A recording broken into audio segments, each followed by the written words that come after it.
আসসালামু আলাইকুম, সবাইকে স্বাগতম জানাই। আমরা ধারাবাহিকভাবে কথা বলছি পৃথিবীর সবচেয়ে দুর্ধর্ষ গোয়েন্দা বাহিনীগুলো নিয়ে। তো আমাদের প্রথম পর্ব ছিল সিআইএ সম্পর্কে, আমেরিকার গোয়েন্দা সংস্থা।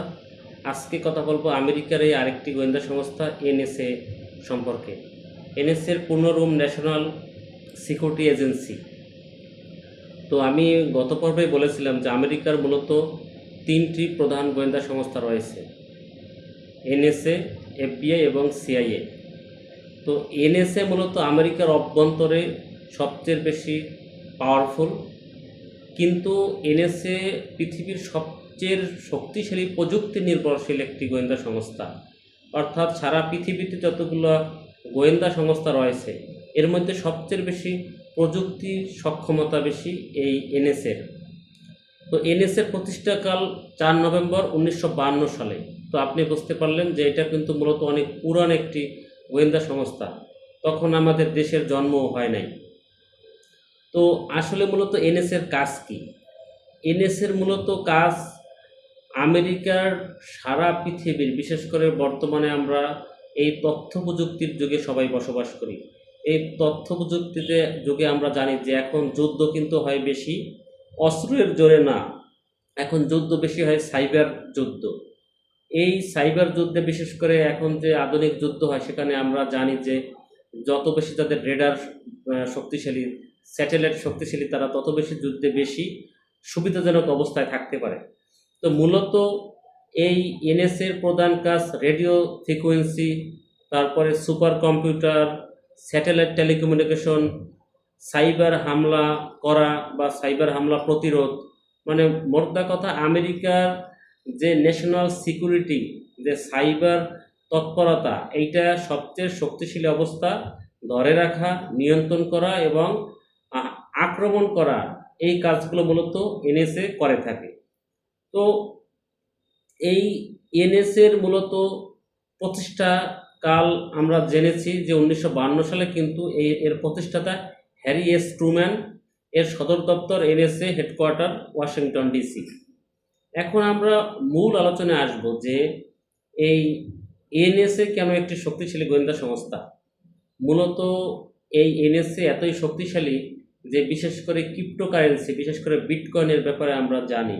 এই বিটকয়েনের যে ক্রিপ্টোগ্রাফি, এই কোড ভাঙ্গার সক্ষমতা রয়েছে এই এনএসএর। এবং বিশেষ করে সুপার কম্পিউটার বিশ্লেষণ, সুপার কম্পিউটারের যে অ্যানালাইটিক্স, এইগুলো মূলত এই এনএসএ স্পেশালিস্ট।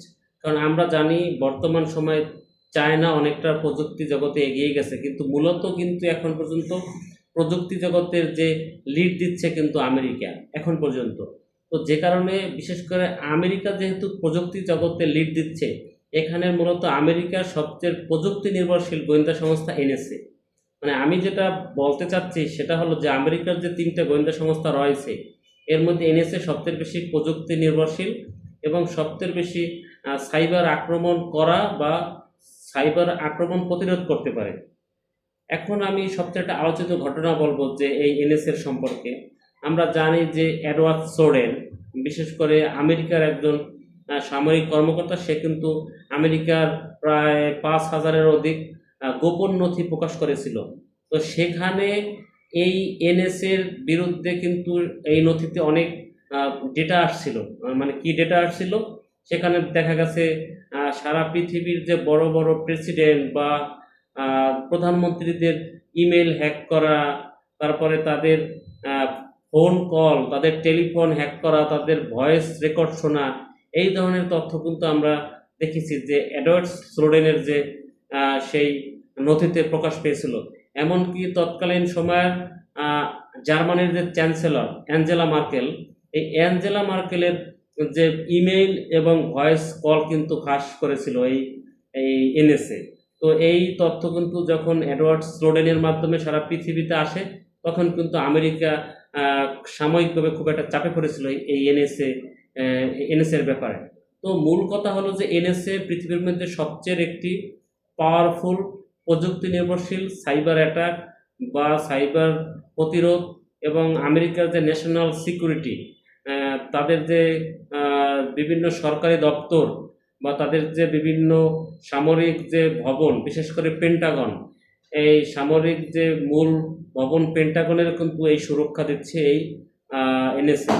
তো এতে বোঝা গেল যে এনএসএ কিন্তু অত্যন্ত দক্ষ একটি গোয়েন্দা সংস্থা এবং একটি পাওয়ারফুল একটি গোয়েন্দা সংস্থা। তো সবাইকে ধন্যবাদ আমার সাথে থাকার জন্য। ভবিষ্যতে আমরা কন্টিনিউ এই সিরিজ চালু থাকবে। এরপরে আমরা আমেরিকার আরও একটি গোয়েন্দা সংস্থা নিয়ে কথা বলবো। এরপরে বিশেষ করে রাশিয়া, চায়না, যুক্তরাজ্য সহ আরও যে মোসাদ, বিভিন্ন গোয়েন্দা সংস্থা সম্পর্কে আমরা কথা বলবো। এশিয়ায় অনেক বড় বড় গোয়েন্দা সংস্থা আছে, তাদের নিয়েও কথা বলবো। ধন্যবাদ সবাইকে আমার সাথে থাকার জন্য। আর আমার এই ধরনের তথ্য প্রযুক্তি এবং আন্তর্জাতিক রাজনীতি সম্পর্কে যদি আপনি এই ভিডিওর প্রতি আপনার ভালো লাগা কাজ করে, আমাকে সাবস্ক্রাইব করুন, আমার ভিডিওকে লাইক দিন, শেয়ার করুন, আমাকে উৎসাহ দিন। ধন্যবাদ সবাইকে। আল্লাহ হাফেজ।